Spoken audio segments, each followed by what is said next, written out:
Traffic సమస్యల కారణంగా ఏడాది కష్టం గంగపాలు అయిందంటూ పలువురు లాసెట్ అభ్యర్థులు ఆందోళన వెలుబుచ్చారు.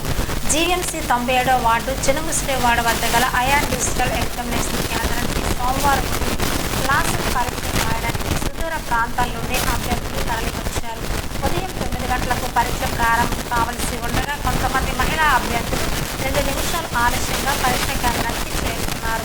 అయితే వారిని అయాన్ డిజిటల్ ఎగ్జామినేషన్ వారు 2 నిమిషాల ఆలస్యం కారణంగా పరీక్ష హాల్లోకి అనుమతించలేదు.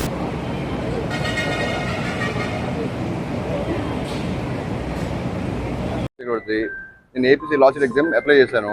వస్తున్నప్పుడు నా కార్ బ్రేక్ డౌన్ అయింది. నేను వచ్చింది 9:10కి. నేను వస్తున్న ముందే చాలా మంది వీళ్ళందరూ వచ్చారు. వీళ్ళు 9:02కి ఎంత వచ్చారంట.